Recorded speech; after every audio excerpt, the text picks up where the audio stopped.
I'm Evan Hammonds for bloodhorse.com. Welcome to the post-Preakness edition of After the Wire, where we'll try to figure out just how I'll Have Another got up to catch Bodemeister in the final jump of the Preakness Stakes.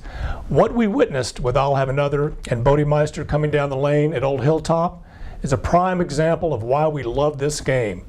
Two magnificent thoroughbreds at the peak of fitness, battling to the wire to see who is best over a route of ground. The heart, courage, and sheer determination displayed by both athletes is the essence of what sport is. It's hard to get any better than this. The only word to describe it is goosebumps. While we had nearly a carbon copy of the Kentucky Derby at the Preakness, let's point out a few things. First, the track condition. The track at Pimlico was extremely dry, and with the deep cushion at Pimlico, the fractions were going to be slower than the Derby anyway. So the fact Bodemeister got the lead like he did in the Derby and ran slower, is a 47 and 3/2 as opposed to a 45 and 1 opening half at Churchill, didn't mean that he was going to have more in reserve for the stretch run this time around. And he wasn't really pressed by any means in the Derby. In reality, Trinneberg didn't press Bodemeister, he couldn't catch him. Another key to the Preakness was Mario Gutierrez, who rode I'll Have Another like a seasoned veteran, not a 25-year-old kid, making his second classic start. He again put I'll Have Another in the perfect position around the first turn and had him in a clear and stalking spot down the backstretch, essentially setting up a three-horse race with Creative Cause, who was tracking Bodemeister in second. Watching films of past runnings of the Preakness Stakes with trainer Doug O'Neill and Kieran Dunn the day before, Gutierrez saw how Funnyside, Fleet Alex, and Smarty Jones all began to gather big-time momentum on the turn. Who was moving fast on the turn on Saturday? It was I'll Have Another. Now, as Joel Rosario asked Creative Cause to gain on the leader, and he couldn't, Gutierrez and I'll Have Another came with a wide move into the lane, just like he did in the Derby, and for good reason. Now, here's where it gets a little subtle. Out of the turn, Gutierrez taps I'll Have Another twice on the right, and I'll Have Another responds for a few strides, but then starts to bear out again. Gutierrez tugs on his left rein, and I'll Have Another quickly changes leads, runs past Creative Cause.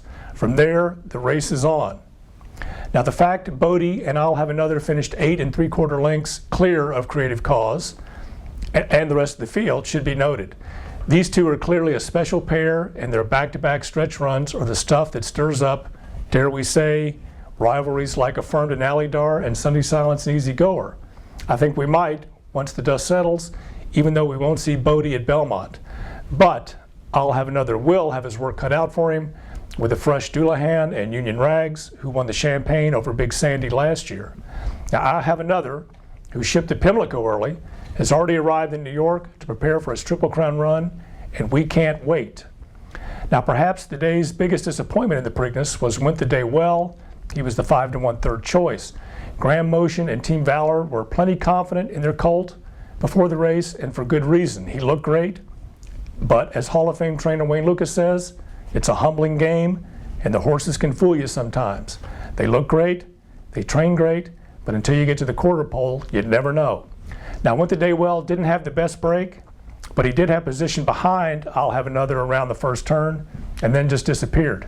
Jockey John Velasquez said later that he put him right where he wanted to be, but by the time they hit the backstretch, he was done.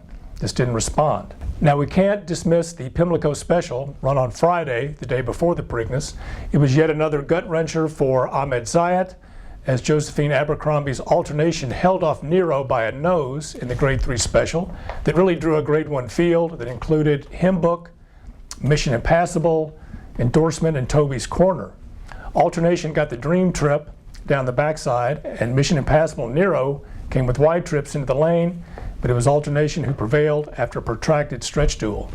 Now, the fact that they ran the same distance as the Preakness, 1 3/5 seconds slower, and these are good horses, mind you, tells us just how good the Preakness winner and the runner-up were this weekend. We'd like to thank you for watching After the Wire. Next week, we'll take a look at the Met Mile from Belmont and other top races, and we'll be counting down the days to the Belmont. I want to thank everybody for watching.